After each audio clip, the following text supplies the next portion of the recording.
FDI पर संसद में चल रहा गतिरोध अब टूट जाएगा। इस मुद्दे पर बुलाई गई सर्वदलीय बैठक में संसद को सुचारू रूप से चलाने पर आम सहमति बन गई है। सरकार ने फिलहाल रिटेल सेक्टर में एफडीआई के फैसले को टाल दिया है और वित्त मंत्री प्रणब मुखर्जी इस बारे में संसद में बयान देंगे। रिटेल सेक्टर में एफडीआई के विरोध में संसद के शीतकालीन सत्र में एक दिन की भी कार्रवाई ठीक तरीके से नहीं हो सकी थी। लगातार 9 दिनों तक संसद ठप रहने के बाद सरकार ने आम सहमति बनने तक रिटेल सेक्टर में एफडीआई को टालने का फैसला किया और अभी थोड़ी देर पहले खत्म हुई सर्वदलीय बैठक में संसद को सुचारू रूप से चलाने पर विपक्ष तैयार हो गया है। हिमांशु मिश्रा इस वक्त हमारे साथ। हिमांशु, पूरी खबर बताएं।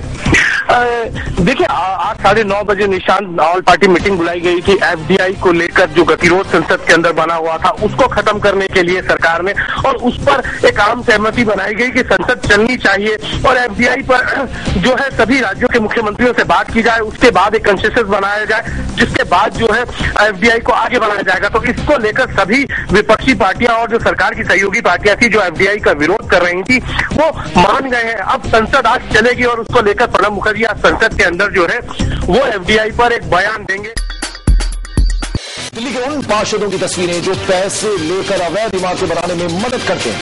खबर दिखाए जाने के बाद बीजेपी और कांग्रेस ने अपने सभी पार्षदों को सस्पेंड कर दिया।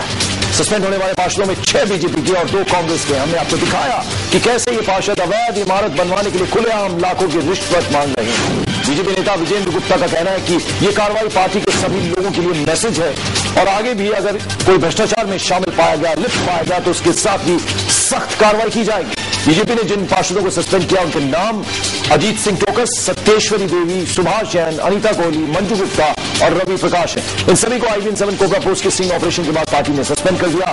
तो वहीं कांग्रेस ने भी सख्त रुख अपनाते हुए पार्षद जयश्री पवार और बीना ढकुरिया को सस्पेंड कर दिया। यानी IB-7 की खबर का असर तमाम जो 8 पार्षद थे बीजेपी के, 6 और 2 कांग्रेस के, उन सबको पार्टी ने निलंबित कर दिया है।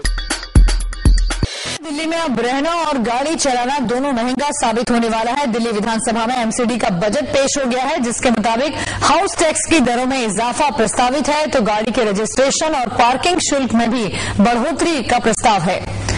यही नहीं, एमसीडी ने दिल्ली में पहली बार कंजेशन फीस का प्रस्ताव भी रखा है। पुरानी दिल्ली के सदर बाजार और पहाड़गंज के साथ साथ सिविल लाइंस और करोल बाग इलाके में भी कंजेशन शुल्क प्रस्तावित किया गया है। बताया जा रहा है कि दिल्ली में जिस तरह गाड़ियां बढ़ रही हैं और उससे कम पड़ती जगह के समाधान के लिए ये रास्ता निकाला गया है। दिल्ली में रोजाना 1300 नई गाड़ियों का रजिस्ट्रेशन होता है। फिलहाल दिल्ली में 70 लाख गाड़ियां दौड़ रही हैं। और जानकारी के लिए बात करते हैं जीनियस संवाददाता ब्रह्म प्रकाश दुबे से। ब्रह्म, एमसीडी के बजट में क्या क्या खास प्रस्ताव हैं इस बार? देखिए अर्चना, जो बजट 2012-13 के लिए प्रस्ताव है एमसीडी में, उसमें पार्किंग शुल्क में बढ़ोतरी की गई है। जहां 10 रुपए गाड़ी 2 व्हीकल का लगता था, वहां 20 रुपए कर दिया गया है। इसके अलावा एक मुश्त स्ट्रीट शुल्क भी इस बार से लिया जाएगा। एमसीडी ने उसको भी बढ़ा दिया है। 2000 रुपए की जगह वो 5000 रुपए कर दिया गया है। यानी आप 4 लाख तक की दिल्ली में गाड़ी खरीदते हैं तो उस पर 2000 जो शुल्क लगता था वो अब आपको 5000 रुपए तक देना पड़ेगा। इसके अलावा प्रॉपर्टी शुल्क है, जो हाउस टैक्स है, उसमें भी बढ़ोतरी की गई है एमसीडी के इस बार के बजट में। जी आ रही है पाकिस्तान से ये बड़ी खबर। अमेरिका की एक मैगजीन फॉरेन पॉलिसी के मुताबिक पाकिस्तान के राष्ट्रपति आसिफ अली जरदारी इस्तीफा दे सकते हैं। मैगजीन का दावा है कि जरदारी दुबई में हैं और वहीं से इस्तीफा भेज सकते हैं। आपको याद दिला दें कि कुछ दिनों पहले इस बात को लेकर खूब बवाल हुआ था कि लादेन के खात्मे के बाद जरदारी को तख्ता पलट का खतरा सता रहा है। इसका खुलासा जरदारी के उस नोट के जरिए लीक हुआ था जो उन्होंने अमेरिका को भेजा था, और इस मामले में अमेरिका में पाकिस्तान के राजदूत हुसैन हक्कानी की छुट्टी भी कर दी गई थी। कहा जा रहा है कि इसी को लेकर जरदारी पर जबरदस्त दबाव है। खबर है कि मंगलवार को सीने में दर्द की शिकायत के बाद जरदारी इलाज के लिए दुबई चले गए हैं। अमेरिकी मैगजीन का दावा है कि जरदारी दुबई में ही इस्तीफा दे सकते हैं। अमेरिकी मैगजीन फॉरेन पॉलिसी ने ये छापा है और कहा है कि इस्तीफा दे सकते हैं आसिफ अली जरदारी। दुबई में इस वक्त आसिफ अली जरदारी मौजूद है, हमारे साथ जुड़ गए हैं फोन लाइन पर बात करने के लिए स्टार संवाददाता विजय विद्रोही। विजय, मुमकिन है कि इलाज के लिए दुबई गए हैं, ये जानकारी मिल रही है, लेकिन वहीं पर इस्तीफा भी दे सकते हैं वो। और बात कुछ ऐसे सांसदों की जिनको सिर्फ एसी फर्स्ट क्लास में चलना ही पसंद है। संसद की कार्रवाई आज से शुरू होनी थी 4 दिन की छुट्टी के बाद।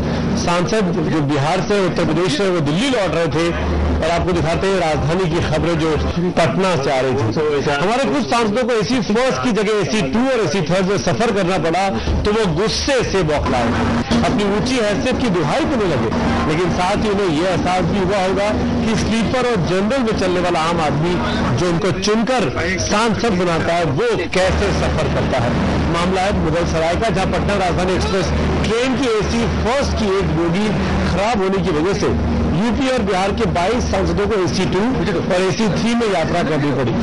सांसदों को इस पर इतना गुस्सा आया कि वो इसे विशेषाधिकार हनन का मामला बता रहे हैं। वे अब मामले को संसद में भी उठाने की तैयारी में है। इन सांसदों को भले AC 2 और AC 3 में सफर करना नागवार गुजरा हो, लेकिन शायद उन्हें इस बात से अंदाजा नहीं कि उन्हें वोट देने वाली आम जनता भी जनरल क्लास में या स्लीपर क्लास में ट्रेवल करती है।